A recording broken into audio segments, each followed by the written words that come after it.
我们结婚吧，我们结婚吧，我正式向你求婚。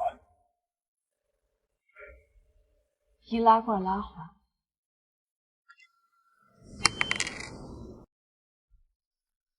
你是不是觉得你很浪漫？对不起，是我考虑不周到了。你再给我一点时间，我一定给你换一个大钻戒。以后的事情以后再说。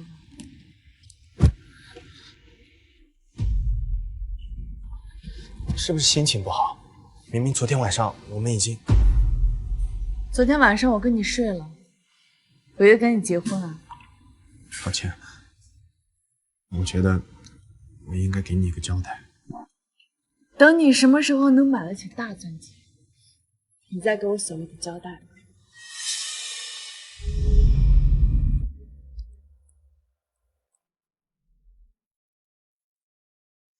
这块表，我想卖了它。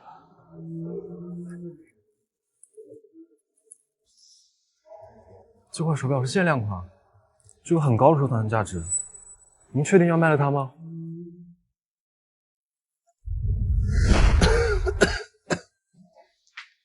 云云，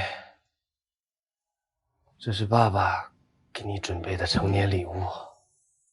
以后爸爸不在了，就让他陪着你一起长大，陪着你一起经历人生最重要的时刻。谢谢。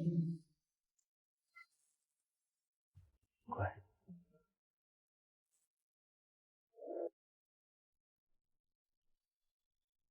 你怎么今天来这么晚？哎，素媛，怎么在这儿？他什么意思？成哥啊，你给我点时间，我自己处理行吗？行，那我先去房间里等你。嗯。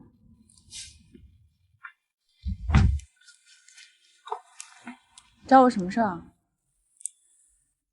你怎么和这个男人在一起？看不见嘛，我们俩好了，咱们去开房去。是我女朋友。女朋友？我什么时候说我是你女朋友了？为什么？你根本不爱她。是，我确实不喜欢他，但是架不住他有钱啊。什么意思？我只要跟了他，就可以免了那300万的欠款，还能帮我妈结清医药费。你要是为我解决这些问题，我也可以喜欢。听我说，虽然我现在还没有那个实力，但你相信，以后我一定会给你过上好日子的。你看，戒指我都……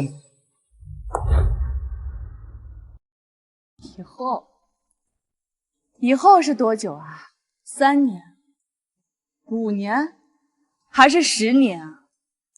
连最便宜的画廊都不愿意寄卖你的作品，你觉得你许诺我的好日子，我这辈子还能赶到吗？跟你说过，你很喜欢我收你的作品。我喜欢有什么用啊？你那些卖不上钱的东西都是垃圾，你凭什么要求我用宝贵的青春守着一屋子垃圾啊？我有希望成为摄影艺术家的。你能不能清醒一点？一个连日子都过不下去的人，谈什么梦想？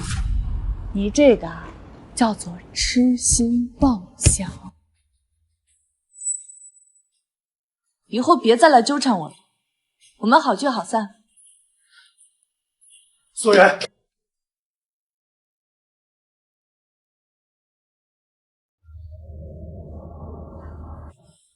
少爷，您是时候就继承家业了。一个连日子都过不下去的人，谈什么梦想？你那些卖不上钱的东西都是垃圾。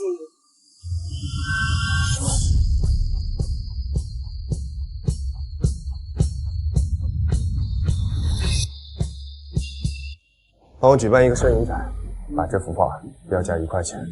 是，名字就叫倩子。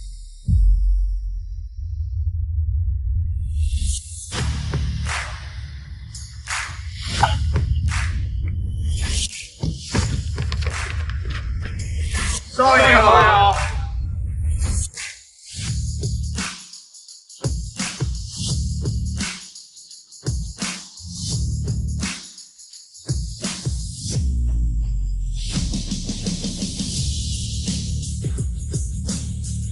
宋小姐，这个孩子，你确定要留下来吗？要，不要留下。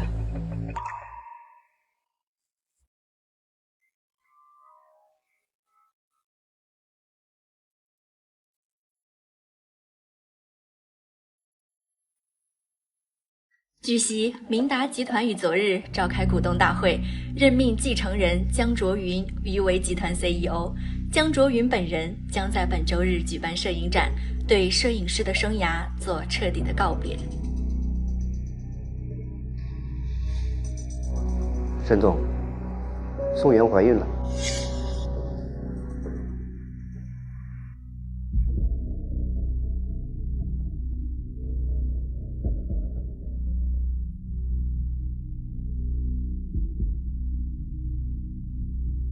你好，小姐，有什么需要帮助吗？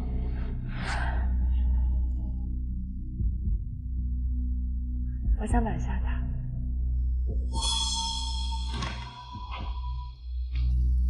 江总，展会那边来消息了，那幅骗子被一个神秘人用500万买下了。500万？我不是让你标价1块吗？的确是标价1块，但对方执意要给500万。马上去查，把知道买家所有的信息。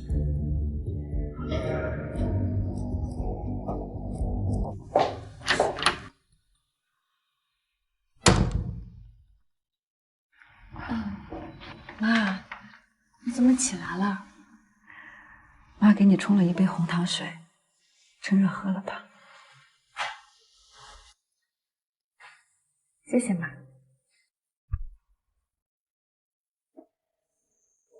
再喝一点。啊。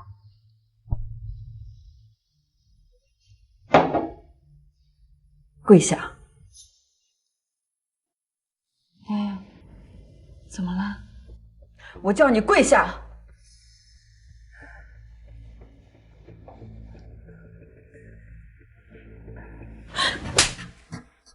你还记得我和你爸爸是怎么教你的？没想到你竟然为了钱出卖自己，你还怀了孩子。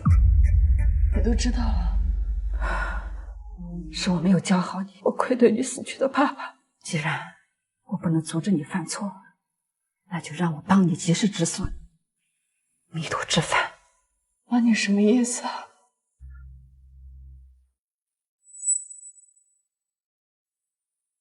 你在红糖水里加了什么吗？那根本不是红糖水，那是堕胎药。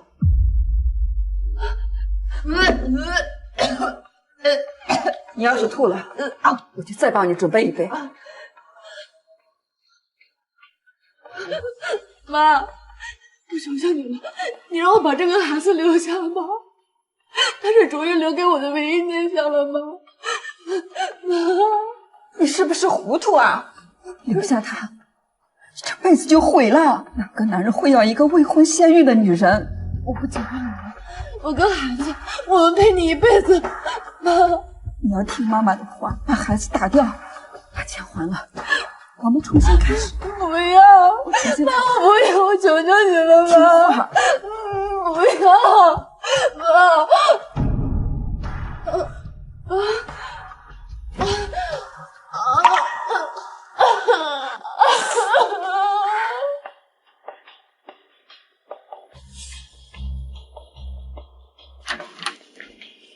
江总，买骗子的人找到了。什么？谁？叫宋元。怎么会是他？他现在在哪儿？人在江州人民医院妇产科，我查到了他今天预约了人流手术。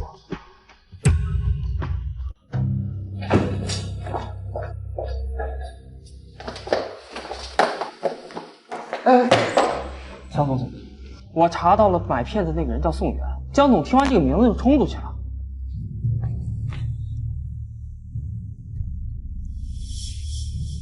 沈总，宋云私自买下了少爷那副片子，现在少爷已经追出去了。医生，你能不能再帮我想想办法，把我保住他？你再帮我想想办法。你喝的堕胎药对胚胎的影响非常大，保不住了。那还会疼吗？不会。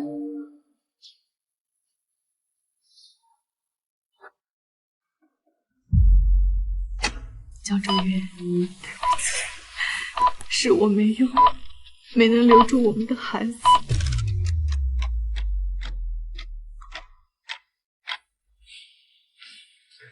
宋源，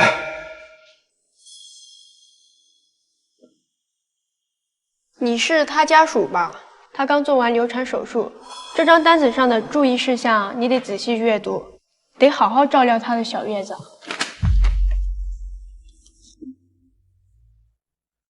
产手术，这孩子是我的，对吧？为什么要打掉他？因为江周云，如果我告诉你真相，只会让你更痛苦吧。你已经回到了江家，我不该跟你再有任何牵扯，因为我不想将来跟别的男人结婚的时候带着个拖油瓶。你说谎！我为什么要说谎？你该不会以为我还爱着你吧？你如果不爱我，你为什么会花钱买那副片子？卓云，妈妈告诉你为什么。宋小姐，我们又见面了。你母亲身体还好吧？啊，你认识宋源？认识。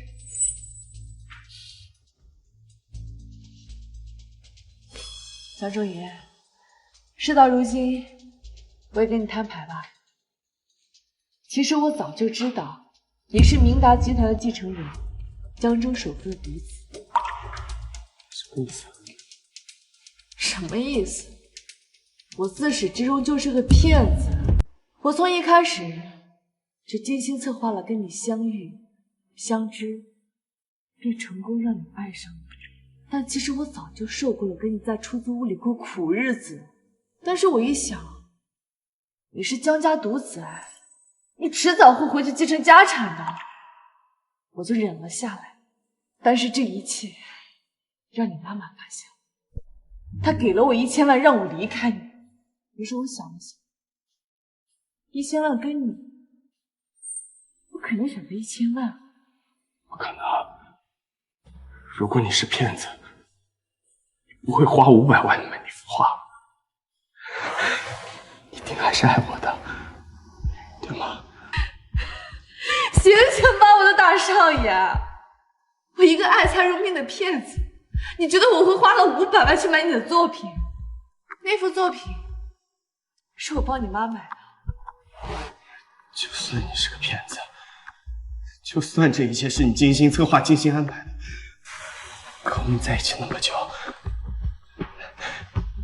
你有没有一点喜欢过我？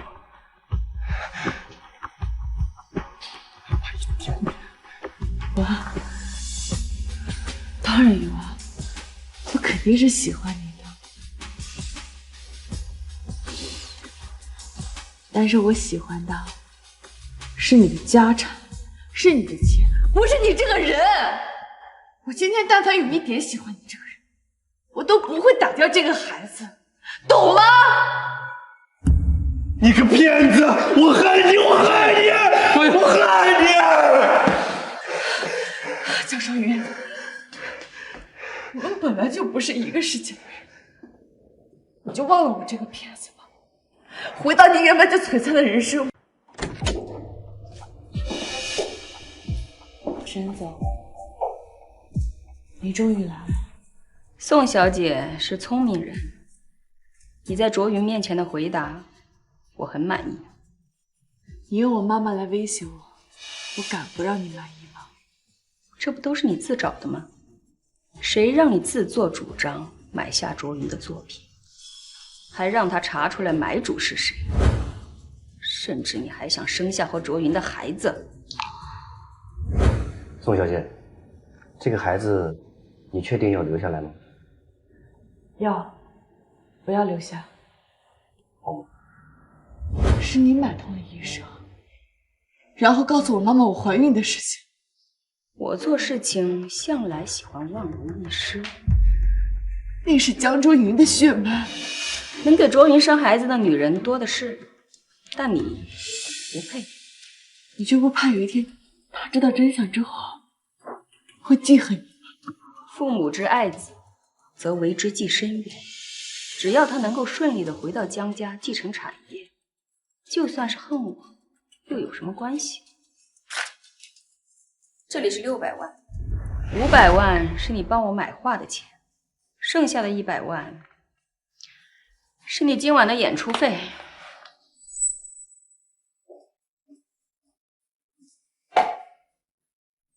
对了，那幅片子就留着给你做纪念吧。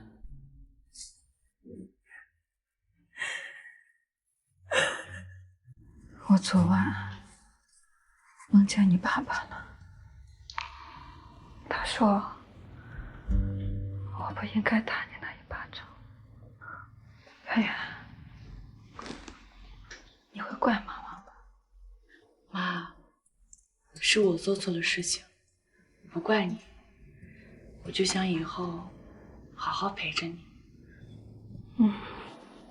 你去给妈妈打瓶热水。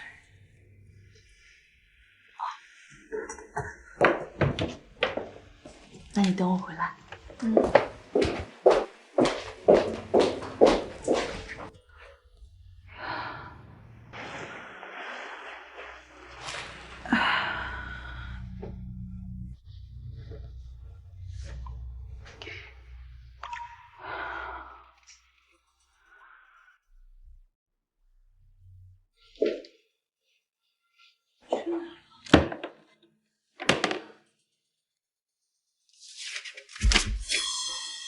圆圆，妈妈知道你是因为我的病和欠周家的钱，才不得已去骗人，所以妈妈决心不再拖累你，早些去跟你父亲团聚。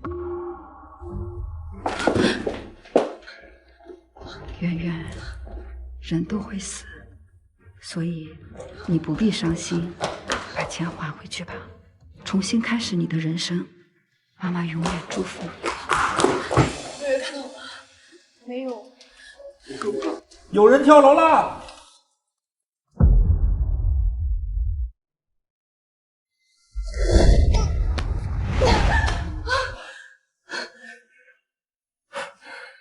开个价吧。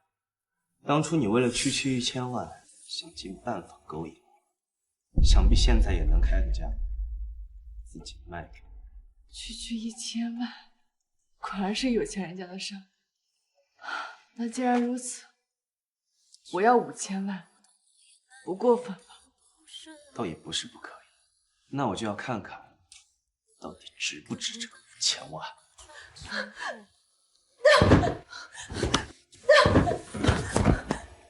你干什么？装什么清楚？当初上了纸，可没那么矫情。就是个疯子，那也是被你这个骗子逼疯的。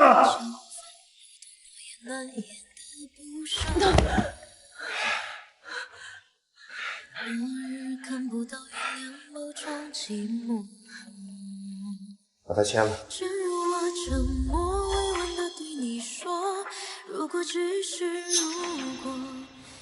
你要跟我结婚？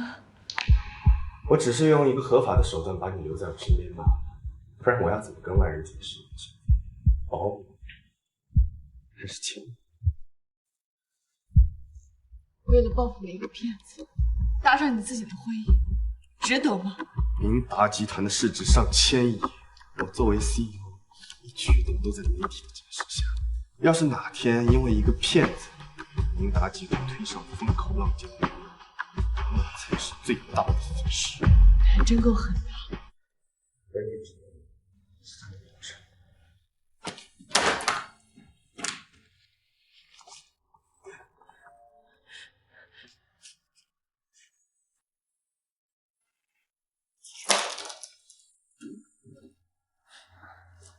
从今天开始，就给我待在这个房子里，没我的允许，哪里不许去。所以，我是你养的金丝雀吗？江总，少往自己脸上贴金，脸多撕一条。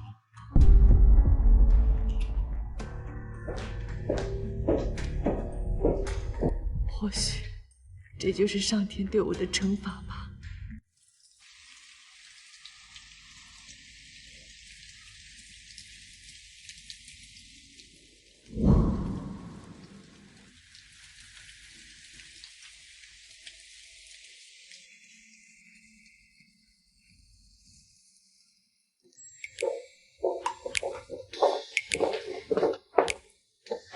江先生，找身衣服，把他身上这身破来换了。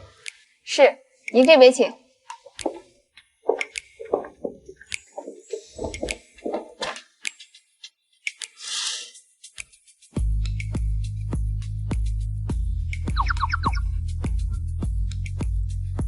换。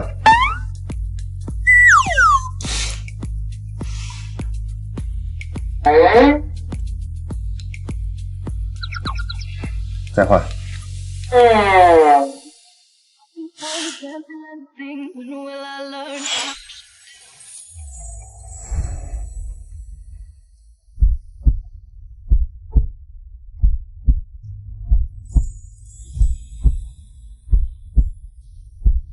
江先生，您看这套怎么样？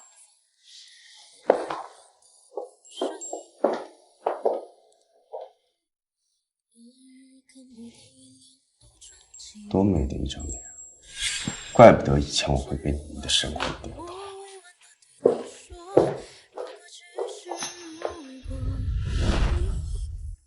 江总，你带我来这儿做什么？闭嘴！不该你问的话，别问。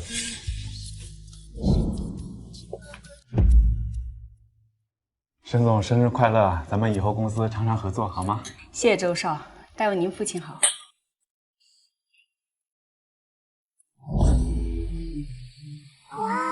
江少身边的女人是谁呀？不知道是哪家千金，挺不错的。哎，我听说江行云不喜欢你看，身边的狗都是公的。我看这传闻啊。妈，生日快乐！谢谢儿子。还不赶紧打个招呼？沈总，生日叫错了。卓云，不要胡闹，来者是客。宋小姐，抱歉，今天是私人宴会，你出现不大方便，不如我叫司机把。有什么不方便的？你跟我来一趟。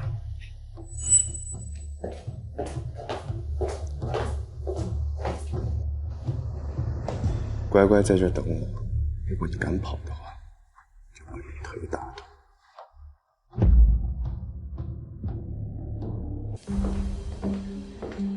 江少刚才叫他闭嘴，看来也没把他放在心上哈。的确，正牌女友怎么可以这么粗鲁的对待呢？我听说啊，家里给江少安排了相亲，我看这个女人啊，恐怕不知道是从哪个会所里面找出来的女模来气他妈的。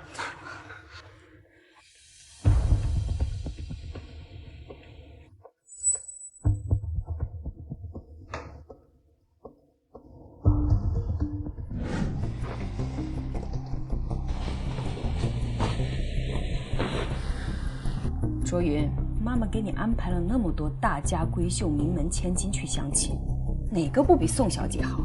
您既要我快速结婚，又要指定人选，未免太贪心了吧？妈妈这是在为你好，怎么叫贪心呢？您大可不必在我面前扮演慈母。卓云，我看你是根本就没有忘掉宋元吧？我怎么可能和这个骗子一起？那既然如此，你怎么还跟他纠缠不清？你觉得我是什么宽宏大量、不计前嫌的人吗？别忘了，2年前要不是你帮他逃跑，他到现在都不可能安稳无事。婚姻大事不可儿戏。您只不过是想让我找个人结婚，传承家业，这个人是谁都没关系，不是吗？是，谁都可以，但唯独他不行。您如果执意认为不行的话，让我明天就去离婚。你们已经领证了。来参加您的生日，得名正言顺。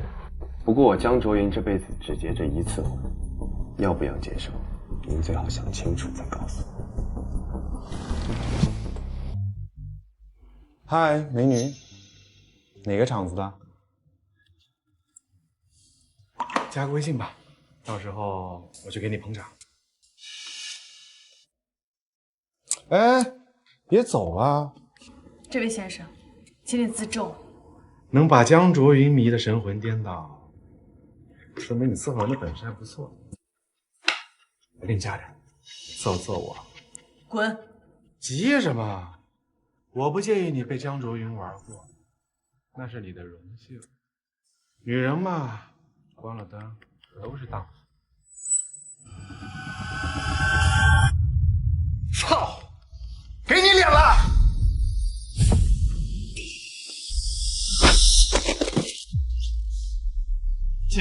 江少，在我家动武是这个贱人，他勾引我。看来是我误会周少了。是的，他勾引我的，是吧？我就说吧，这个女的看起来就是个不安分的货。江少这才走几分钟啊，这就勾搭上了？也不一定。周元什么货色，你们又不是不知道。是他说的这样吗？不是。那你说说是什么样？他侮辱我。他怎么侮辱的你？他说不介意我被你玩过，那是我的荣幸。女人嘛，再坚持，关了灯一样是荡妇。不是这个样子，不是这个样子的。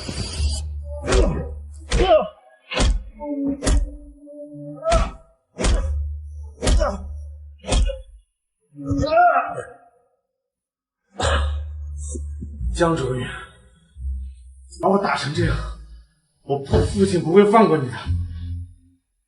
打电话给周董，让他来我这里。我倒是想看看你爸怎么饶不了。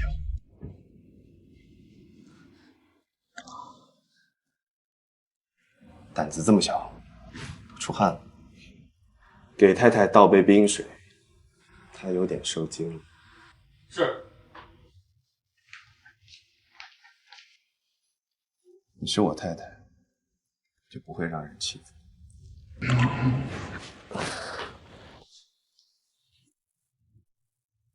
江总，对不起，我这逆子无意冒犯了江太太，还请江总无意冒犯啊不，故意冒犯，还请江总给个面子。你让我给你面子？逆子，我赶紧和江总、江太太道歉，让他们原谅你。江总，对不起，我不知道她是您太太，对不起，对不起，对不起，对不起。江太太，你怎么看？先送医院吧。既然我太太发话了，那就先送医院吧。至于后续的医疗费，开完发票找我助理报销。你不是跟我说你已经安排好了一切，宋元他在江城活不下去吗？那为什么卓云还是找到他了？抱歉，沈总，是我的失误。星云，你太让我失望了。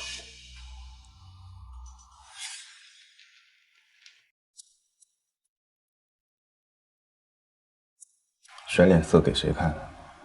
没人看戏，江总不装了是吗？这就生气了，受不了了吗？你在宴会上给足我体面跟尊严，我有什么资格生气啊？我既然娶了你，对外你就是我江卓云的老婆，江家的少奶，在外我会给足所有的面子。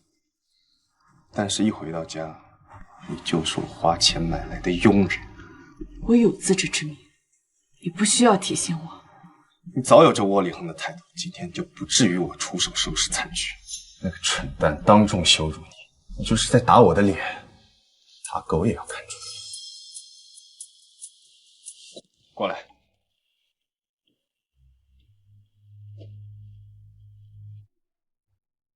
婚礼没有，但戒指得有，以免哪个不长眼的蠢蛋又打了我的脸。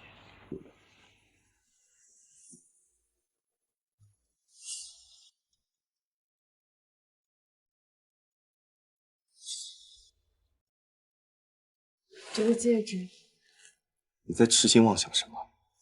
当初那枚戒指是我变卖了我爸的遗物给你买的，包含了我所有的心意，也是他对你的祝福。你觉得你这个骗子配戴那枚戒指？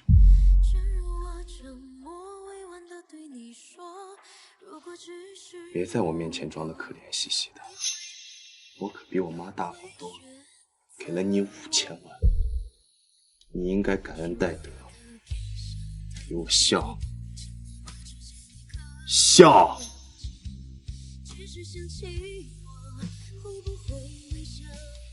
别笑，比哭还难看。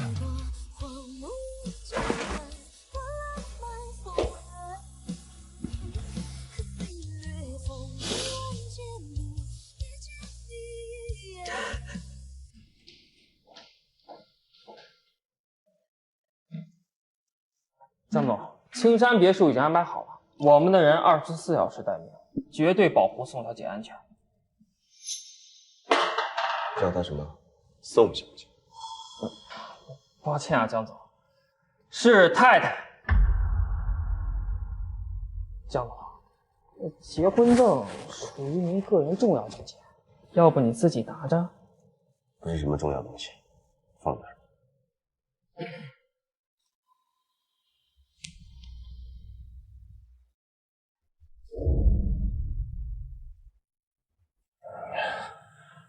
宋远，这辈子不会饶了你。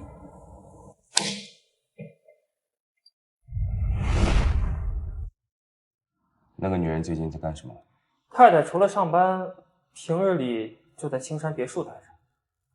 上班？是的，太太在陆总的星源娱乐上班。什么职位？说是艺人助理，实际上……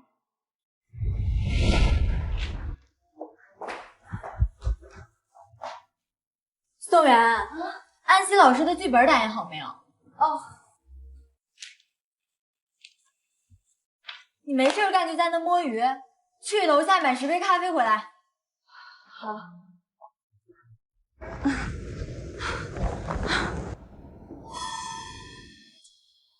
江总，太太这2年找工作屡屡碰壁，就算是名牌大学毕业，没有公司用她，就仿佛被人封杀了一样。所以太太只能找些杂活，勉强维持生计。是他活该。帮我查一下，是谁在背后谋杀他？是。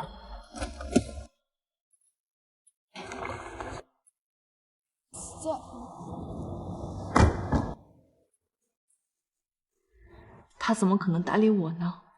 那天晚上，他在江家承认我的身份，不过是为了和他母亲置气罢了。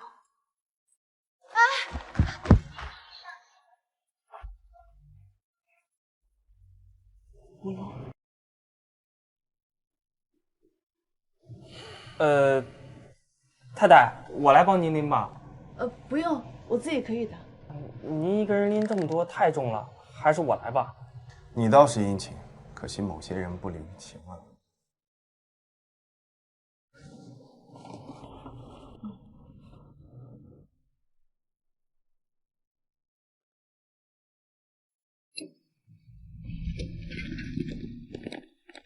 江总，我把太太送上去，再下来找您啊。你给我吧，我自己拎上去就行。不用了，太太，我要不给你送到地儿，明儿江总就让我去中东挖地雷了。他怎么可能啊？非常可能。薛先生，谢谢你帮我送咖啡回来。薛少，安心小姐，你怎么在这里？哦，我陪江总过来拜访一下陆总。江主任也来了。他让你送咖啡来探班？不是，咖啡是是宋小姐买的，我只是帮忙拎上来。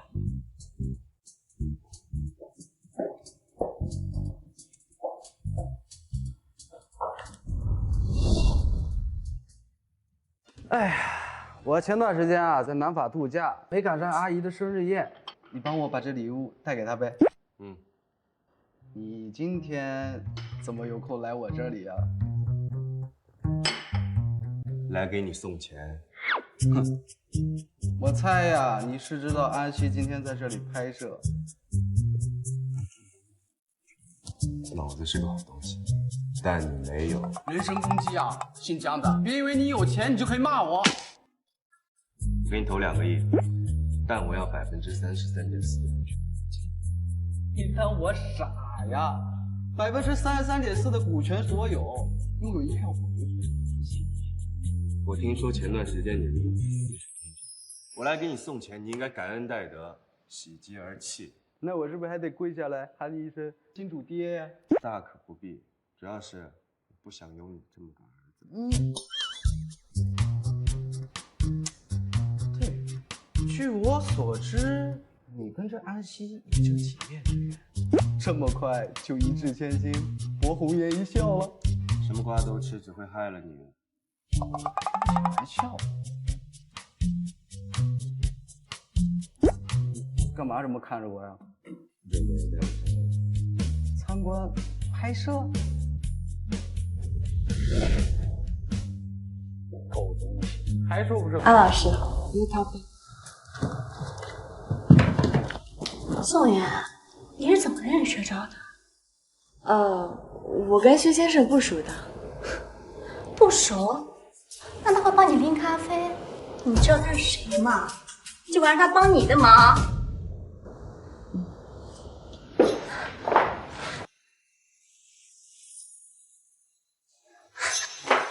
江周云，你怎么来了？探班。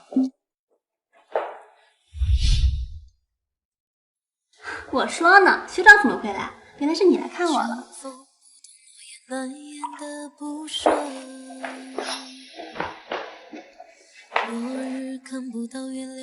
你出去吧，这里没有什么让你帮忙。哎，那个谁，麻烦帮我带一下门。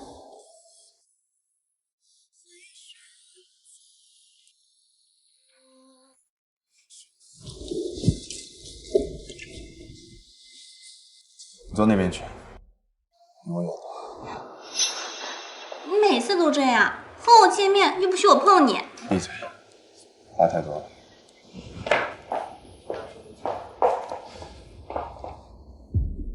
江卓云刚给咱们投了2个亿，你们说他是为了捧安西吗？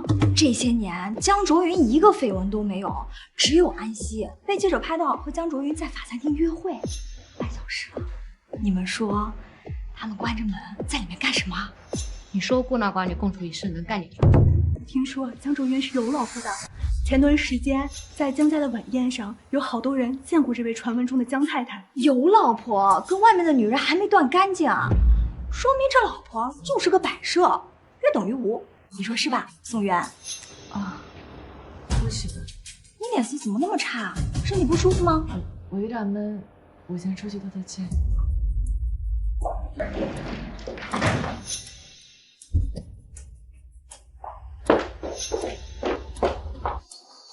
你说孤男寡女共处一室能干点啥？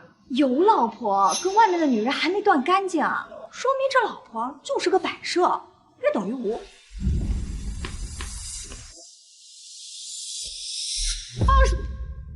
如果你想让别人知道的话，还可以大点声。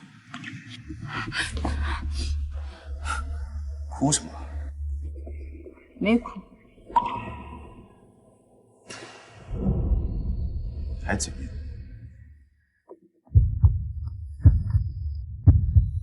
放开！是气我跟安西？我就是你花钱买回去的摆设，我有什么资格干涉你的私生活？江总，倒是挺有自知之明的。别说一个安喜了，就算你身边有周喜、刘喜，不管什么喜，我都不会生气的。倒是想问问你，当初我妈给了你1000万，这1000万这么快就挥霍完了，以至于现在给人端茶倒水，好赌送咖啡。跟你有什么关系啊，江总？当然有关系，区区1000万，跟我这棵摇钱树比，后悔当初杀了我？当然后悔啊！后悔当初怎么没要1个亿啊？就要了1000万，也太少了吧？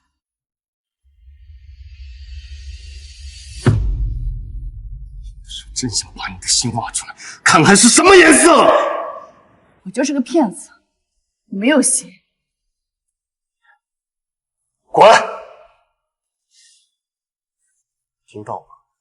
叫你滚，听不懂吗？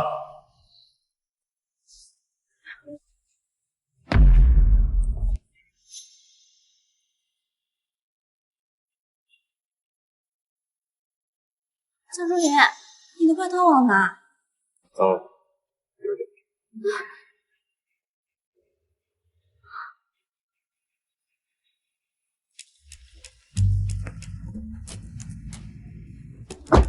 回公司。江总，有句话我不知道当讲不当讲，那你就不要讲。好，讲。江总，我觉得您可以跟夫人好好谈一谈。您为了她，都给陆总那公司花了2个亿了。你哪只眼睛看到我是为他花的钱？我江卓云的女人在外面给别人打工，传出去我不要面子。江总英明。安老师，今天辛苦你了。不辛苦，都是我应该做的。既然不辛苦，那还得麻烦你帮我把品牌方的项链送回剧组，交给服装老师保管。现在吗？是啊，他们剧组毕业系等着用呢，麻烦你跑一趟喽。好，应该做的。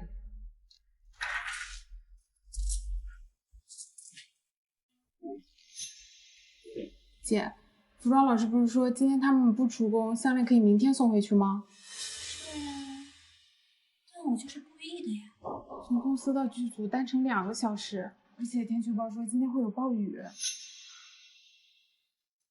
你既然这么好心，要不你去替他送吧。我就这样啊。那个，陆总。啊，小宋啊，这么早就下班了？啊，不是。我是帮安小姐送项链到剧组里。去吧，好好努力工作才能升职加薪。那些到点下班的都是咸鱼，知道不？我知道了，陆总。去吧。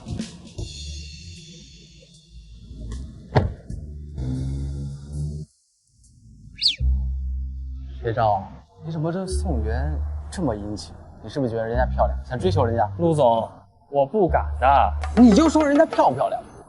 陆总啊，我劝你，这话可千万别在江总面前说。为什么？为了您能长命100岁。哎，你找谁啊？今天不是有剧组开工吗？他们有夜袭过来还东西。大暴雨停水停电，全剧组今天休息，不开工。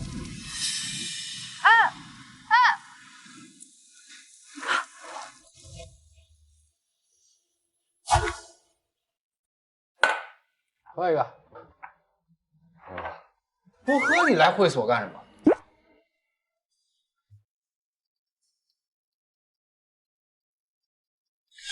区区1000万，跟我这棵摇钱树比，后悔当初杀了我。当然后悔啊！后悔当初怎么没要1个亿啊？就要了1000万，这也太少了吧！我真想把你的心挖出来，看看是什么颜色！我就是个骗子，没有心。谁给你打电话？怎么不接啊？跟你没关系。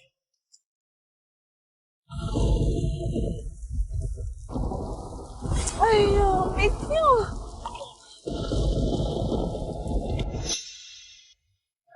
江总，封杀夫人的人查到了。江总，我虽然没有查到封杀夫人的人具体是谁，不过有证据显示，下命令的人是董事长身边的江特助。江行云，这张照片，你还有印象吗？这是什么手段？这是我调查江特助的时候无意中发现的。您离家出走后，江行云一直在暗中监视您的一举一动。还查到了什么？宋家大火当天，江特助的车曾出现在宋家附近。宋家大火2个月后，太太曾去瑞丰银行兑换过一张1000万的支票，这些钱太太用来还了母亲的医药费，用来赔了周边邻居300万。但这些事情都发生在认识您之前。江总，有句话我不知道该说不该说。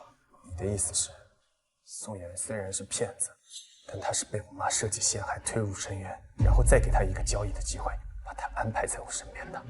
董事长的计划天衣无缝，但他唯独漏算了一点，那就是太太真的会爱上你，所以太太用剩下的500万买了您那副骗子，这才让您找到医院去。但是我还是慢了一步，董事长早就买通了医生，向宋太太泄露了太太怀孕还有医药费的来源，所以宋太太这才下药导致胎儿流产。等我们到医院的时候，一切都已经晚了。董事长用宋太太的安危做威胁，这才迫使夫人跟您说了那些违心的话。你个骗子！我恨你！我恨你！我恨你！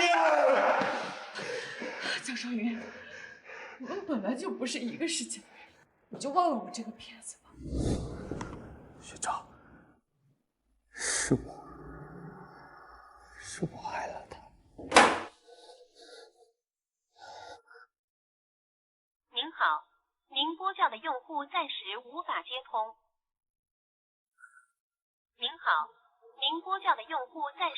他现在人在哪儿？太太去给剧组送东西了。现在？啊？你这么能耐，怎么不明确告诉我？啊，江总，哎，江总，哎，江老总怎么这么着急？干嘛去？陆总，您认不认识卖墓地的？可以打成吗？卖墓地的，这么年轻就要操办后事了？是的，或许你也需要。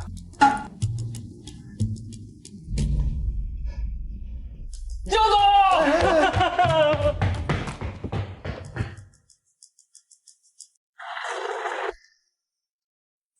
所以我是你养的金丝雀吗，江总？少往自己脸上贴金，顶多3条狗。我既然娶了你，对外你就是我江卓云的老婆，江家的少奶，在外我会给足所有面子，但是一回到家，就是我花钱买来的佣人。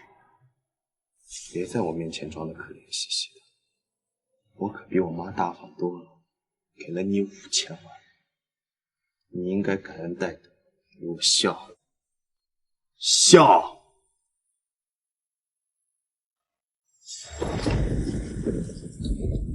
您好，您拨叫的用户暂时无法接通。张周云，你什么时候来接我回家？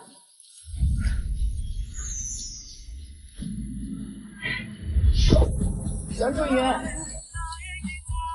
你终于来接我回家了。我说过，不管你在哪里，我都能找你。你要把自己弄得这么吃。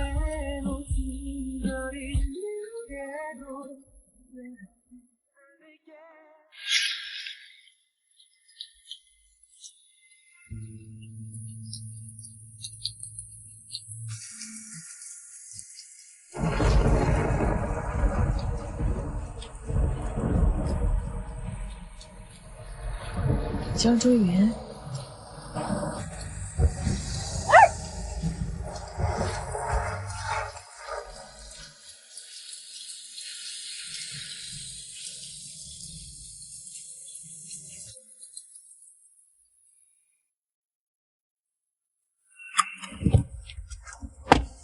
江总，谢谢你今天来接我回来。故意的是吧？啊？什么？单程2个小时的路，你就不知道让司机多等你一会儿，拉你回江城啊？那个师傅他接了新的订单，就着急走了。那你就不知道打电话叫人来接你吗？我打了，但是还没打通就关机了。打给谁了？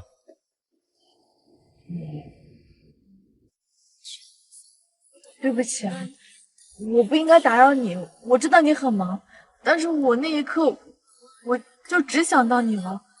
我想到之前下雨我不带伞，你都能找到我在哪。你别生气啊！我知道我不应该没有分寸擅自联系你，但是你放心，以后绝对不会再有这种情况发生了。万一再有这种情况，要是再有这种情况，我就找别人帮忙，绝对不会打扰你的。那你说说，你找谁？找谁都行，但你放心，绝对不会再找你的。喂，江总，不惜一切代价查清楚当年宋家火灾的经过，我要确切阻止。是江总。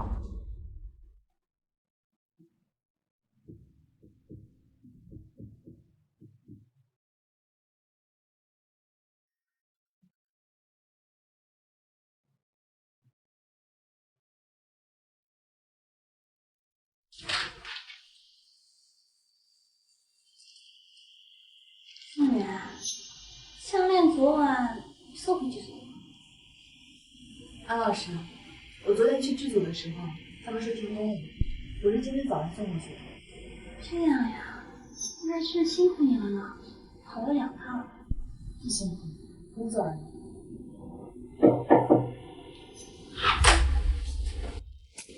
安小姐，江总让我接您过去。他又想我了吗？这么黏人，连个人都记得。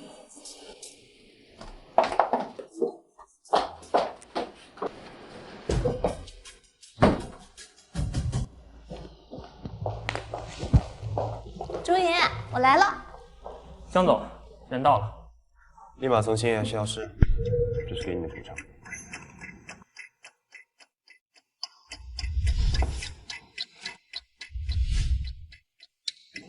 为什么？江周云，我做错了什么？别在我面前装，我有目的在。峰哥，周云，放开！你放开我！我要去问江云，他为什么不要我？安小姐，江总从来没有要过，又何谈来的不要你？你和江总见面不过2、3次，有什么资格质问他到底看上谁？他如果不喜欢我，为什么要对我好，还跟我一起去吃饭？你说的是你设计和江总在法餐厅偶遇，安排狗仔偷拍曝光那次，是吗？江云知道是我故意安排的。你既然用江总炒绯当垫脚石，就应该心存感激，而不是得寸进尺，欺负江总在乎的人。江周云在意的人，宋元是宋元，宋元是江云的新欢，对不对？安小姐，给你个忠告：聪明人从来不过问他不该过问的事情。他既然一直看不上我，为什么愿意陪我去法餐厅吃饭？又为什么愿意容忍我利用他炒绯闻？江总，江总，你受伤了，我去给你买创可贴。我有创可贴。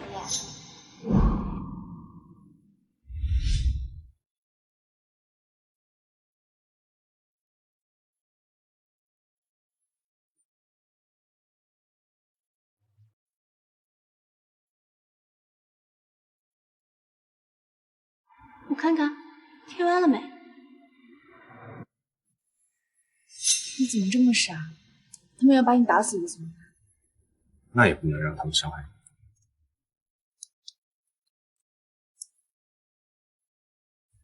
别动，我帮你贴完了吗？好像有点凉。不必。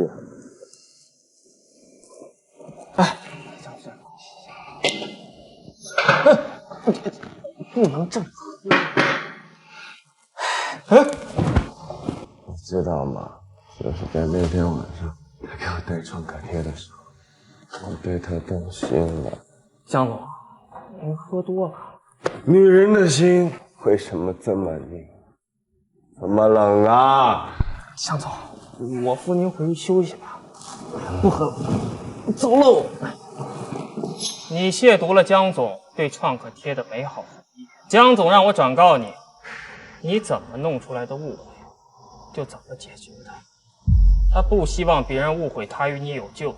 此外，3天内离开江州，永远消失在江总面前。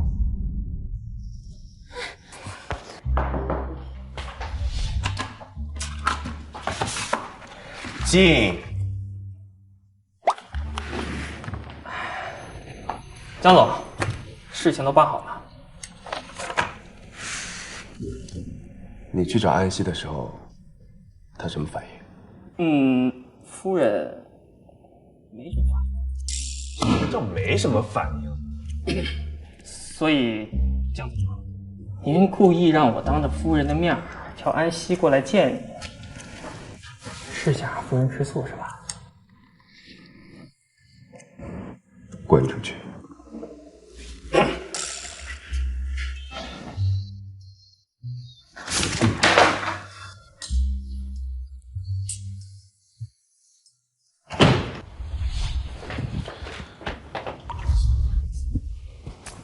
去哪儿了？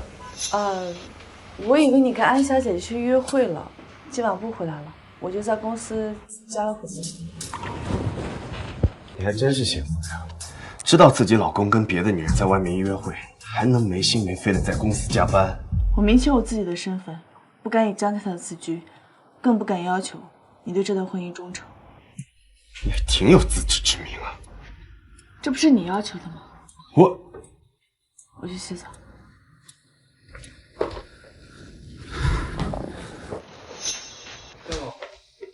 通知陆岩，在合约里加一条，员工加班不许超过晚上8点。他长大点公司，屁事挨不上。江总，您说的员工是指所有员工，还是单指太太一个人？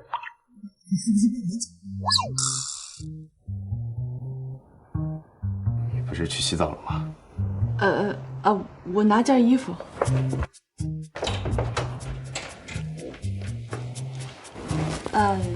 其实我也不是经常加班的。你以为我是在为你打电话吗？没错，确实是因为你打的电话。你刚才不是说清楚自己的身份？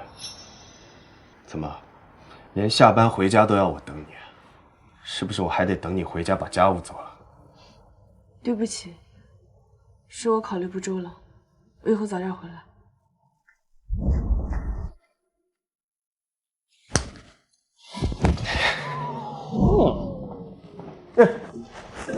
江总早。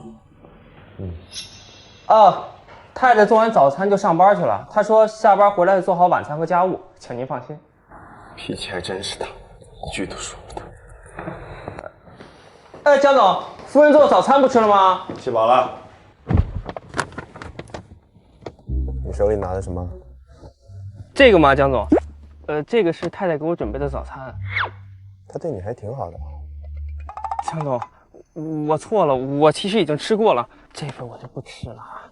是吗？别人的心意不吃挺浪费的呀。江总，我真错了。你看起来挺委屈的，我欺负你了吗？江总，我不委屈，你也没有欺负我。开车。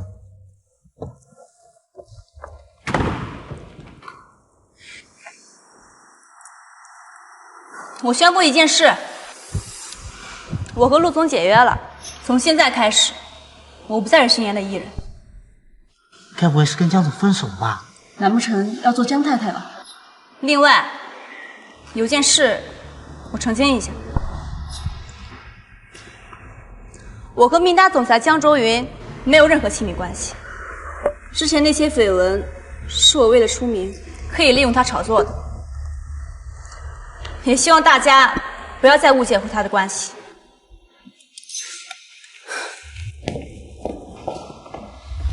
你还真是幸福呀，知道自己老公跟别的女人在外面约会，还能没心没肺的在公司加班。所以是我误会他了，他才那么生气啊。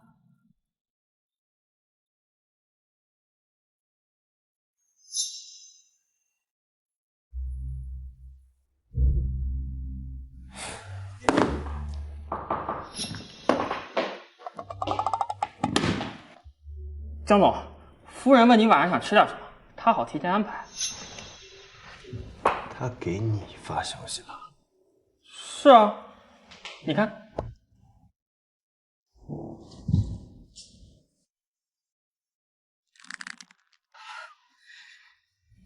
你怎么会有特异性的？江总，您听我解释。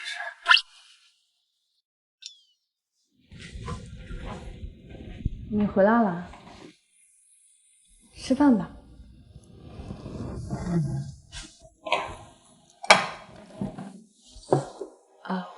我给学长打电话，他没接，我就按照你之前的口味做了饭，也不知道符不符合你现在的口味。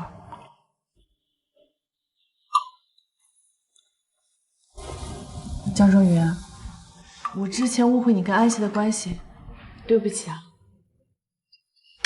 既然我们结婚了，婚外情这种事情就不会在我们的婚姻里出现。你不说我们之间的婚姻只是一场交易吗？过去发生的事，我忘不掉，也不想忘。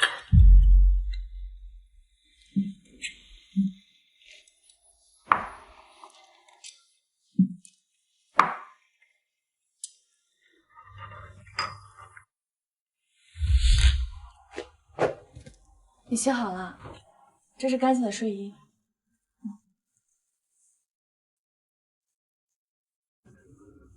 戒指呢？哦，我怕弄丢了，太贵重了，我就放起来了。是怕弄丢，还是怕带着让别人知道你已婚的身份？我怕弄丢了。戒指放哪儿了？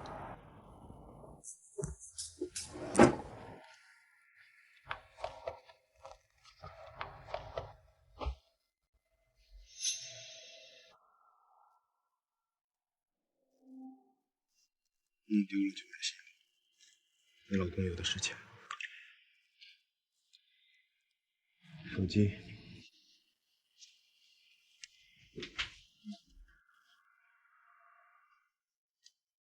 以后有事情可以直接找我，不必绕一圈去找学长。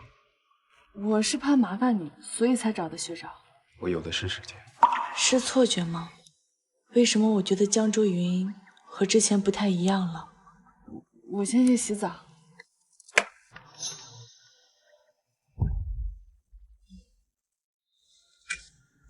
躲什么？我没躲啊。那我怎么觉得你有点心虚？你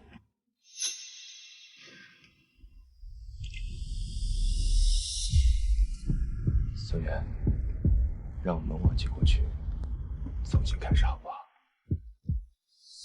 好。江周云，早餐。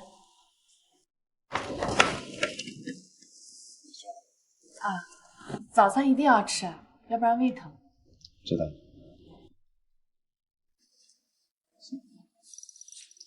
不行。江总，我们该去公司了。薛特助，吃早餐了吗？没吃的话，我给你拿一份。不用了，太太，我吃过了。谢谢太太。想吃你可以拿着。我不太想吃，江总。那就不吃。谢谢太太。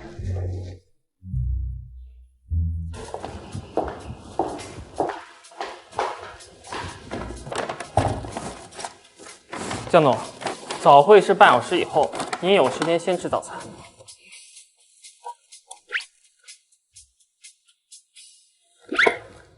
先去开会。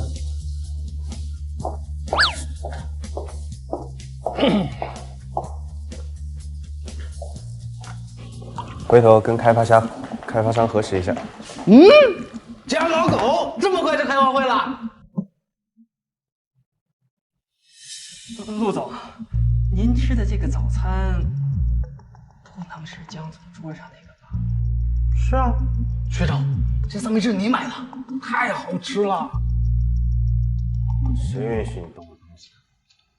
不就是一个早餐嘛，吃了就吃了呗。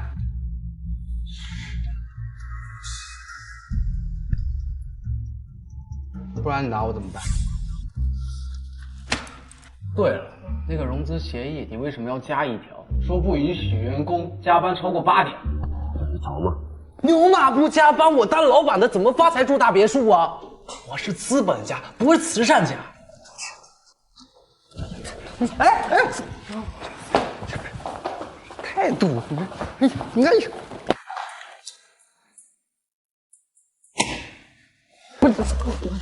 哎，陆总，您要是惜命的话，就少说话。不就一个三明治，它至于吗？至于，因为那不是一个普通的三明治。走。明天还有早餐吗？有啊，你想吃什么？三明治。可以，但是家里没食材了。今天下班我去超市买点。一起去，下班我去接你。好。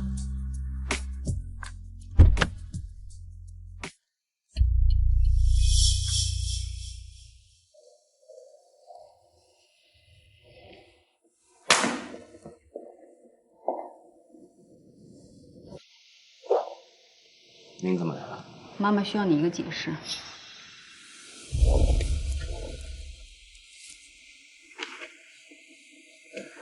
这需要什么解释？一个普通的投资而已。我是不会签字让财务审批的。我走的是我私人的账户，不需要你签字。你是不是疯了？为我老婆花点钱怎么了？老婆？你是不是忘了，他只是个骗子？这个骗子不是你安排的。你知道了。我恨了宋妍整整2年，到现在我才知道，这个可怜虫不过是你手里的一枚棋子。你处心积虑设计陷阱引他上钩，利用完了就狠狠地把他抛弃了，甚至封杀。为了让我回来继承明达，你还真是煞费苦心。可他们母女有什么错？凭什么让他们家破人亡？卓云，妈妈做这一切都是为了明达。不需要，你从来都没有问过我想要的是什么，只会一味的替我安排。以前对爸爸也是这样的，根本就不懂得尊重。你不要跟我提他，是他不负责任，不要你，不要我们这个家。我从来都没有对不起他，他是被你逼死的。要不是你让他滚，才不会当天晚上连夜离开，导致意外去世。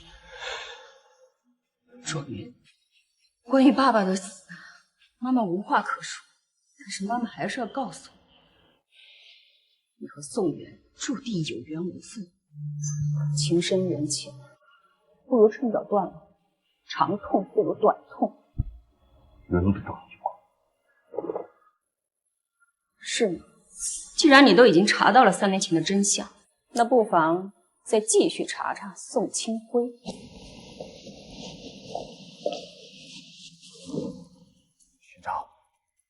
学长，查一下宋清辉的死跟我妈有什么关系？是，江总。董事长，其实您现在大可不必逼少爷和宋小姐分开。少爷这2年将公司管理得很好，可以。你是不知道，这些小门小户出身的女人，为了嫁进豪门，能低贱到什么地步？只要我还有一颗气在，我就绝对不会承认她是我江家的儿媳。走，去找宋元。现在，卓云已经知道当初宋元离开他是有苦衷的，那他就更不会放手了。既然如此，那就只能我来做这个坏人了。是。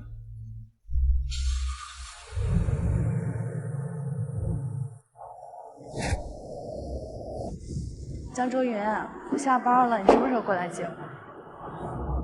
宋小姐，沈总想跟您聊聊。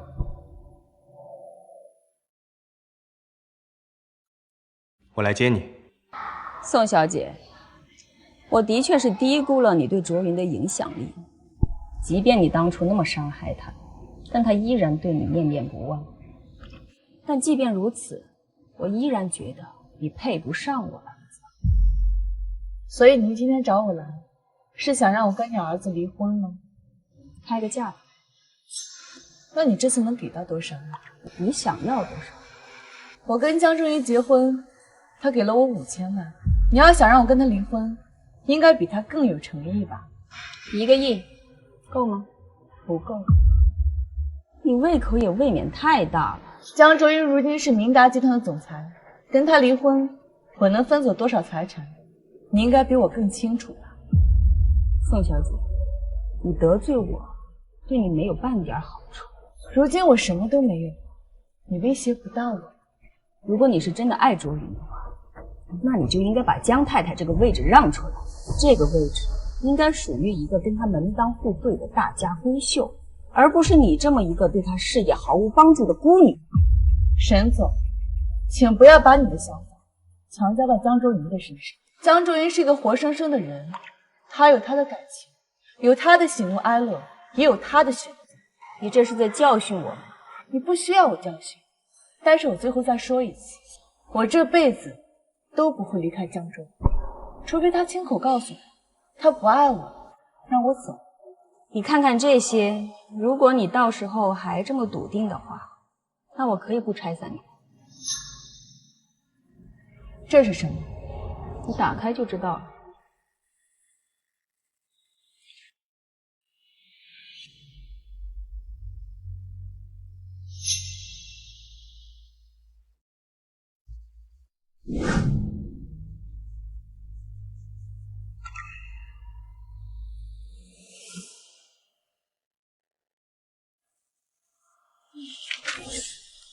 沈总，人找到了。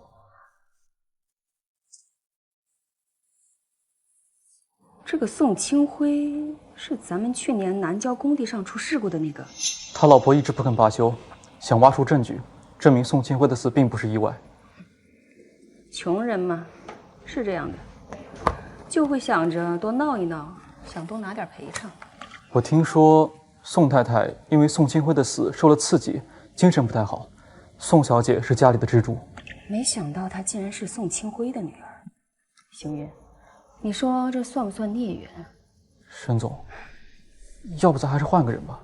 不，就是她，我确定，她会是卓云喜欢的女孩子。但恐怕宋元不会同意咱们的要求。星云，你知道怎么样让一个人竭尽全力地抓住救命稻草？首先，你得让他跌入泥潭，别无选择。您的意思是？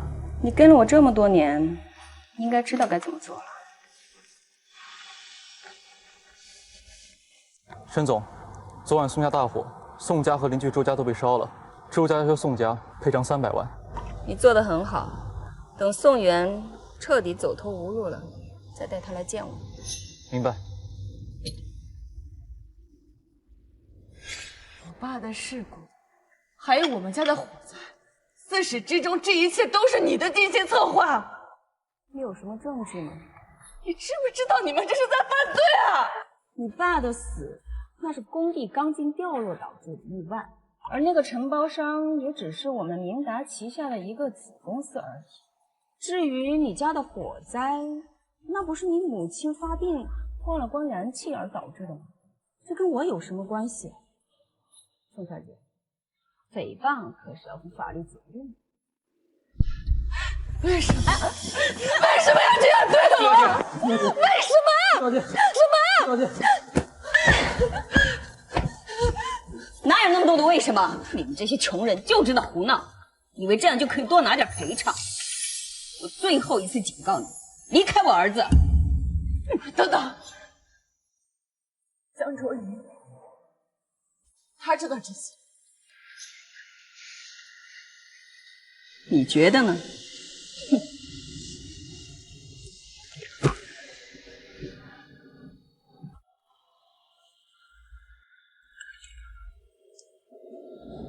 我在你公司楼下了，你在哪儿？你爸的死是个意外，多给5万，已经是我仁至义尽了。吃你爸的人血馒头，你们母女不怕遭报应吗？你没事吧？要不要送你去医院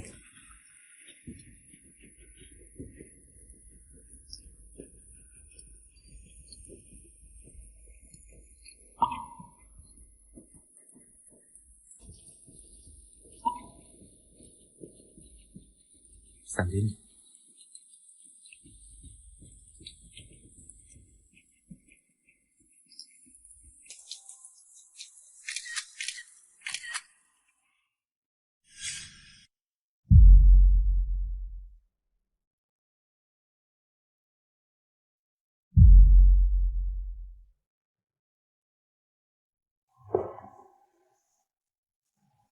发生什么事了？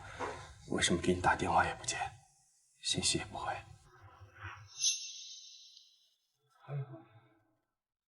圆圆，听我解释，事情不是你想的这样的。你什么都知道，对吗？回答我。知道。从什么时候开始知道？刚刚知道。听我解释，事情不是你想的那样的。你们江家竟然单身！我太可笑了！我居然爱上了害死我爸妈凶手的儿子！我太可笑了！我太可笑了！圆圆，你不这样，你不要这样，圆圆。你们江家在江州城是呼风唤雨，但是江主任，我告诉你，我爸妈的死，我是不会善罢甘休的。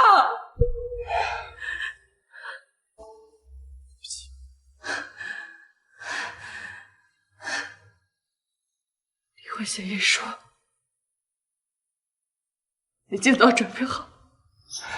圆圆，不要离婚好不好？你想要的一切都可以满足你。你根本就不知道我想要什么。只要你想要，都会去做。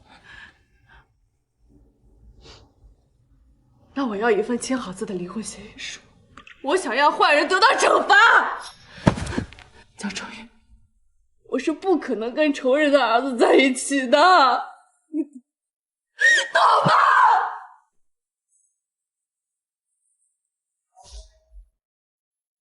你继续租这房子就最好了，里头那些东西我就不叫人来收拾丢了。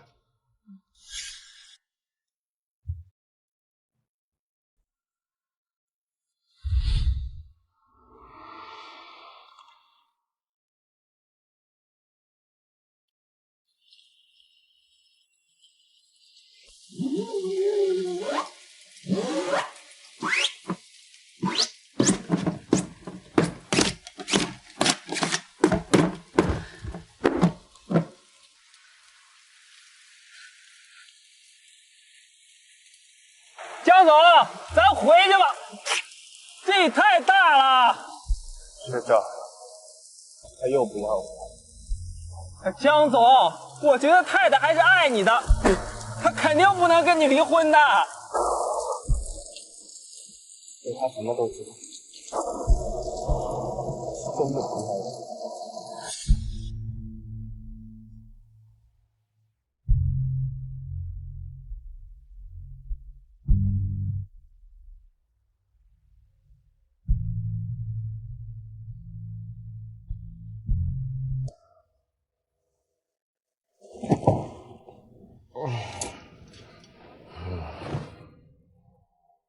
宋元，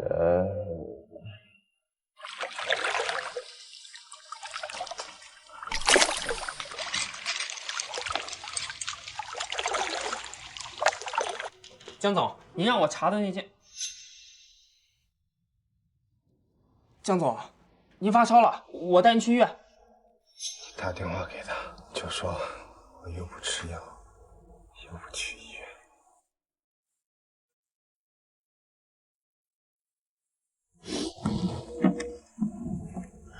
哎，太太，江总发烧了，您回来看一眼吧。发烧就去医院，我又不是医生，治不了病。太太，江总不愿意吃药，也不愿意去医院，他现在烧得迷迷糊糊的，一直喊您的名字，我也是实在没办法了，才给您打的电话。去不了医院就叫家庭医生上门。太太，江总其实挺可怜的，白天他用工作麻痹自己，晚上喝多了就一直喊您的名字。太太，您回来看一眼吧，江总只听您的话。太太把电话挂了，他也太狠心了吧！别怪他，也是我让他伤心了，他才会这样。江总，那我送您去医院。你亲自去找他，我想见到他。是。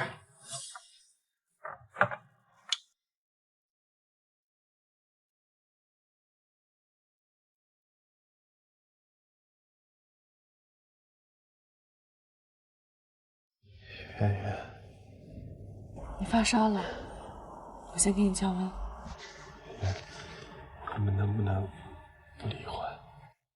圆圆，我爱你，你能不能不要再抛弃我了？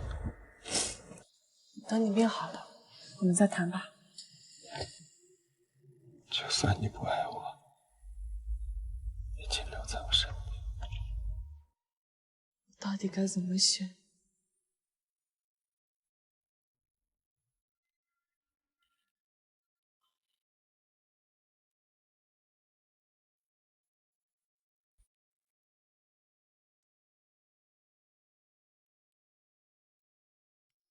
江总，董事长来了。知道了。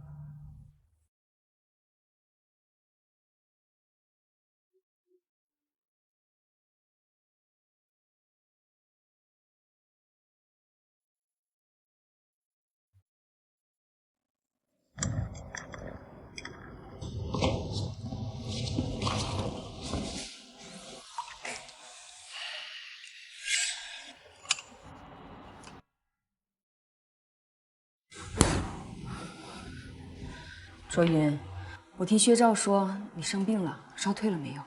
好多了。妈妈还是不放心，还是叫周医生来一趟吧。星云，打电话。妈，够了。妈妈是担心你的身体，妈妈这也是为你好呀。你要是真是为了我好，就不会去找宋元。我说过了，你是明达的继承人，身价1000亿。宋元她一个孤女，配不上你。是谁让她成为孤女的？她原本也有父有母，有一个幸福的家庭。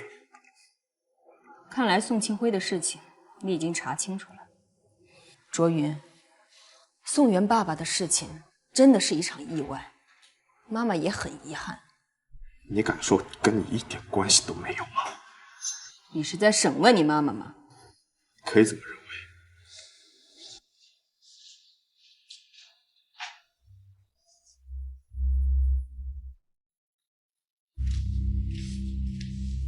南郊工地的意外是因为你采用了不合格的钢筋，导致了楼梯坍塌，掉落的钢筋害死了宋庆辉，对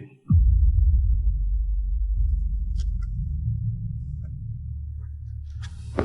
出事之后，你怕因为钢筋材料不合格的原因被查到，从而导致明达集团股价的下跌，所以掩盖了真相。你从哪儿拿的这些东西？要想人不知，除非己莫为。是，我承认。宋庆辉的死，我们的确有责任，但是我亏待他们宋家了吗？我给他们赔偿了200万，200万还不够吗？像他们这种下等的人，连200万都没见过，他还有什么不满意的？到现在为止，都不知道自己错在哪儿吗？我有什么错？我做这一切都是为了你，为了明达。难道你要我眼睁睁地看着我多年的心血因为一个低贱民工的死而毁于一旦吗？宋庆辉已经死了，为什么还要狠心的去找宋元引他下套？一步一步的把他逼入绝境，他妈害死！是他的母亲自己承受不住压力跳楼自杀的，这跟我有什么关系？我已经给了他们200万了，难道他还嫌不够吗？简直不可理喻！说起来你可能不信，事情就是这么巧。我原本也不知道宋庆辉就是他的父亲，要怪就应该怪你，是你在漫天下雨的街头给了他一把伞。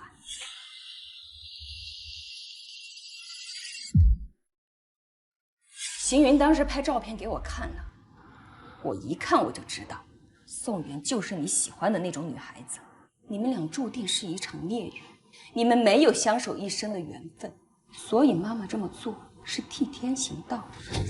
凭什么操控我的人生，操控我的感情？因为你是我唯一的儿子，是明达的继承人。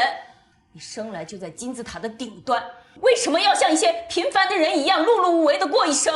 我不允许。就像你不允许当初爸爸想做一个摄影师一样，对吗？你可以这么理解。简直不可理喻。我不可理喻，那你呢？你难道要为了一个女人把你亲妈送进监狱吗？是你欠他的。很好，就算是你把我送进监狱，宋元他会原谅你吗？我不仅害死了他爸爸，我还间接害死了他妈妈，我甚至连他肚子里你们的孩子也是我谋杀的。我封杀他，我让他在江城连份像样的工作都找不到，像条狗一样的东躲西藏了2年。就算是你大义灭亲，要去讨好宋元，可是他会原谅你吗？要是他选择跟你在一起的话，他该怎么向他9泉之下的父母去交代？他居然跟他仇人的儿子在一起，往后你们在一起的每一天，他醒来睁开眼睛看到你这张脸，你觉得他是痛苦多一点，还是幸福多一点？不管怎么样，都是我们的错，是我们欠宋元、欠宋家一个公道。你同人想要公道，本就是做梦。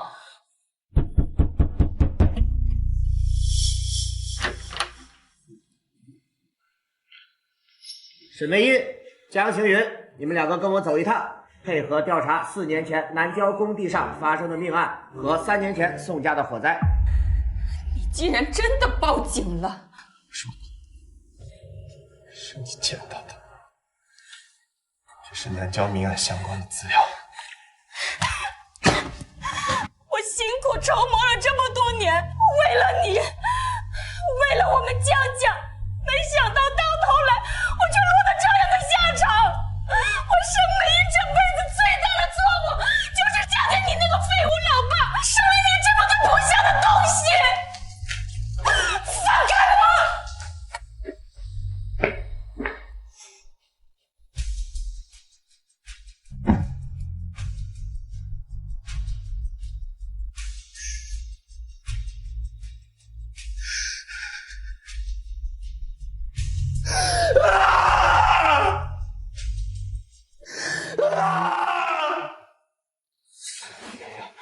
不要离婚好不好？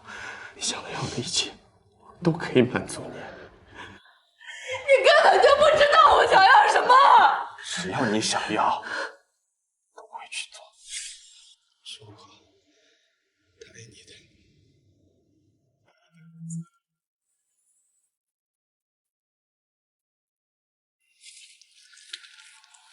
字我已经签好了。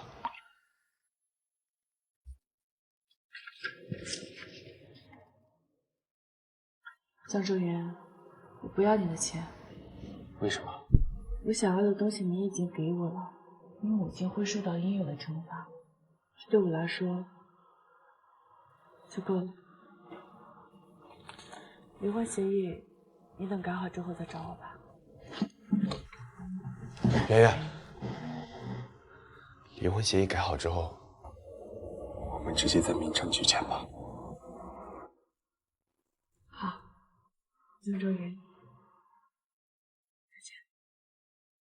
宋元，再见。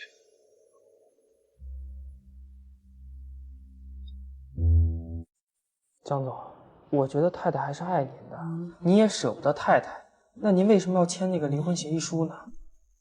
就算我们再想，也不可能在一起了。我不理解，那明明相爱的2个人为什么不能在一起啊？他居然跟他仇人的儿子在一起，往后你们在一起的每一天，他醒来睁开眼睛看到你这张脸，你觉得他是痛苦多一点，还是幸福多一点？我跟他在一起，只会给他带来痛苦。我不应该自私的把他留在我身边。可您还没问过太太的想法呢。有必要问他？当然有必要。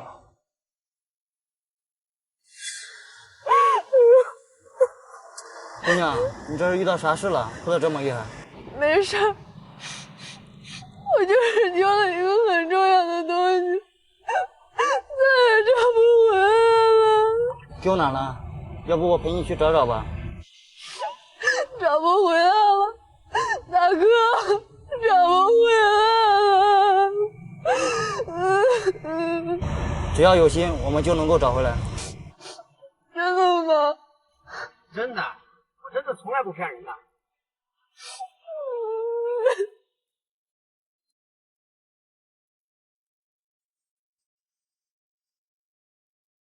请问是宋元吗？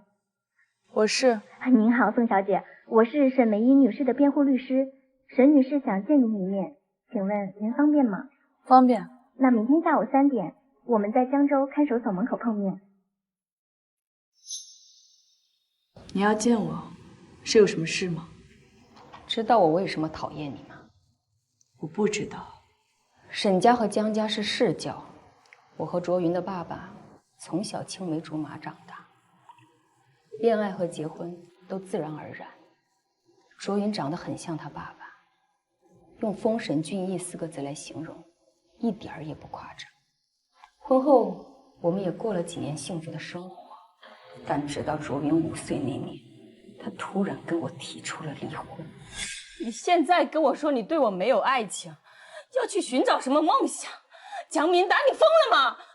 我知道我现在跟你说这些你很难接受，但没关系，你不懂我，我也不会怪你。我不懂你，那外面有人懂你是吧？是。江明达，你混蛋！你能不能不要这么冲动？父母希望我继承公司，所以即便从小我就喜欢拍照，我也必须要放弃，然后按照他们的想法去学习金融，继承家业。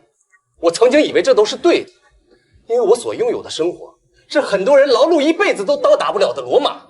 但是梅雨，人到中年，我突然觉得这一切特别的没意思。所以你出轨了？1年前，我重拾了摄影，在一次采风的时候，我认识了庆怡。到底哪一点比不上他？你要为了他抛弃我们这个家，抛弃我们母子？你没有比不上他，但是他懂我。你从根本就觉得我一点摄影的天赋都没有，甚至觉得我拍的非常烂，宁愿从外面请来摄影师到家里来，也不愿意让我试试。但是庆怡，她懂我每一个镜头背后的想法。OK， 这都不是重点，重点是我想要过的生活不是现在这样子的，你明白吗？我不明白，我就不明白了，你为什么放着好好的生活不过，你要去做什么艺术家梦？江明达，你不是在追求梦想，你是痴心妄想。我会精神出户，今晚就搬出去。对不起。你这么迫不及待要走是吧？行，你滚，你马上滚，滚！好。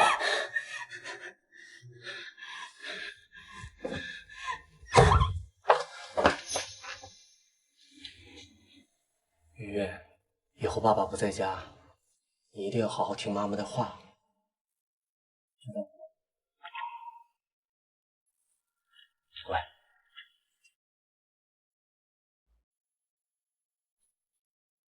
那天晚上，他要去找那个女人，可是万万没想到，却在半路出了车祸。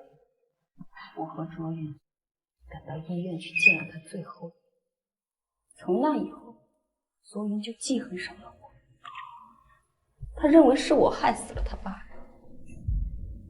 可是他却不知道，是他爸爸抛弃了我们母子，为了去找另外的一个女人，而丢了自己的性命。而我却只能选择告诉身边所有的人，他是因为生意上的事情跟我发生了争执，随后外出发生了意外。听起来我跟同样被丈夫抛弃的斯里特克兰德太太很像，对吧？但是却恰恰相反，我的丈夫是真的出轨了，而我还不能以此为理由向众人宣告他抛妻弃子，反而还得为他编造一个谎言来替他遮羞。你为什么不把真相告诉江卓云呢？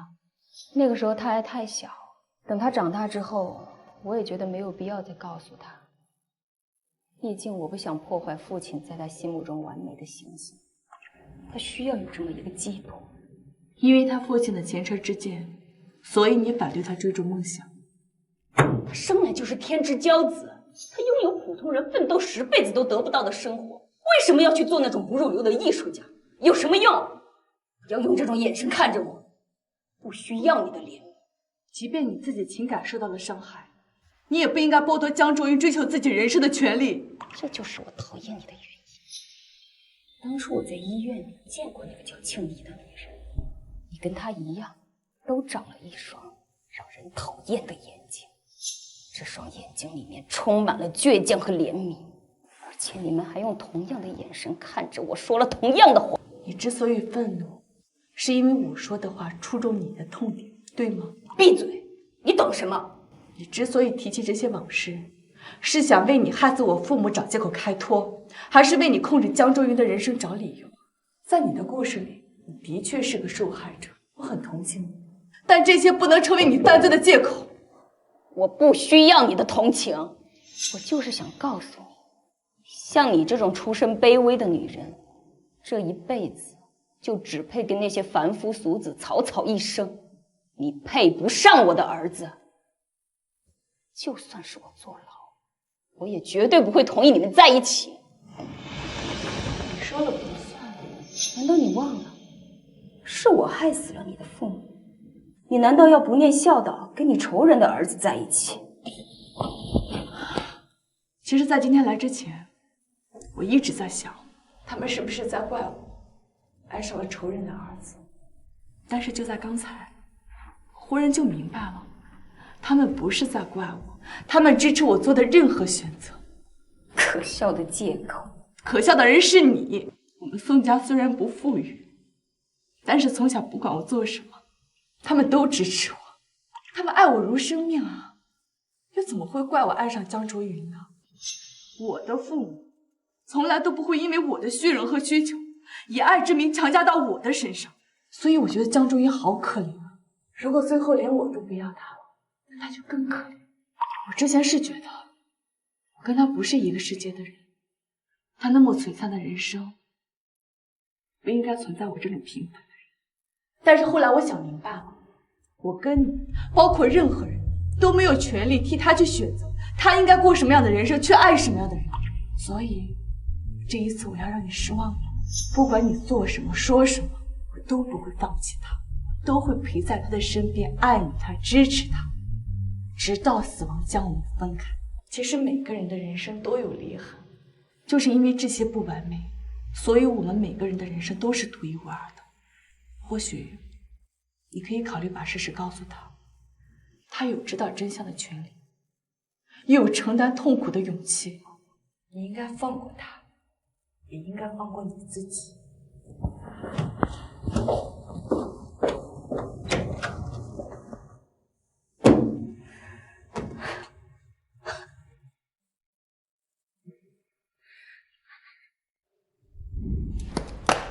那我就坐等江总的2个亿到账喽。今天晚上摆一桌，全场消费，本公子买单。该你。喂，是宋元家属吗？这里是江州人民医院急诊室。是我。他怎么了？宋元发生车祸在抢救，请你立刻来医院。江老板，怎么？你去哪儿啊？车在哪？停车场。钥匙给我。钥匙给我！你告诉我你去哪儿，我来开。你这样能开车吗？走。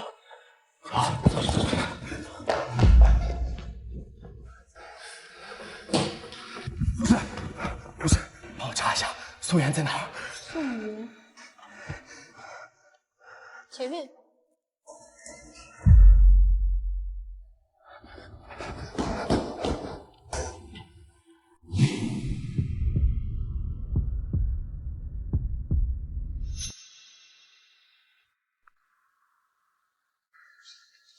江卓云，你怎么在这儿？没事吧？你受伤了啊？我没事啊。哦，那车撞的是别人。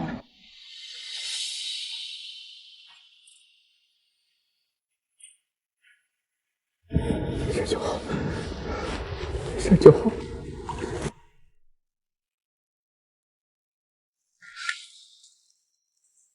不是，学长，江老狗什么时候和小宋搞到一起了？这事你知道吗？我知道啊。你知道你不告诉我？我早就告诉过您了，不过您好像没太理解。有吗？陆总，您呢先醒一醒，我去看看太太的检查单。不是，你叫宋元什么？太太？对啊。我操！我说他怎么3星大发给我捐2个亿，原来在这儿等着我，狗东西！哎，学长啊，你帮我想想，我以什么姿势下跪比较容易得到宋元嫂子的原谅？哎，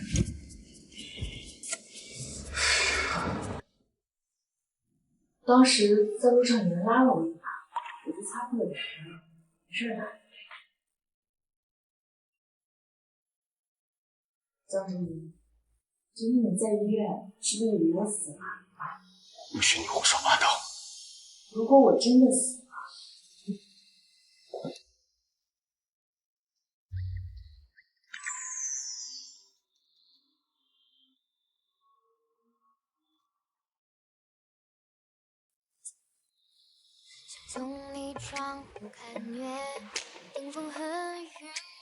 太太说这种话试试。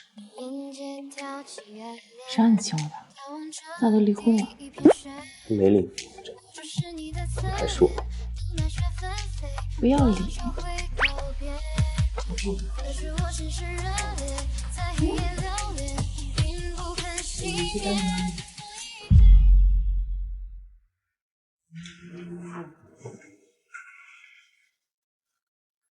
你都不问问我跟你妈说了什么吗？说了什么？我跟你妈说我会尽快跟你离婚，从此老死不相往来。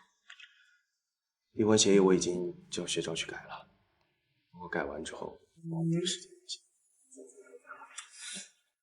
笨蛋！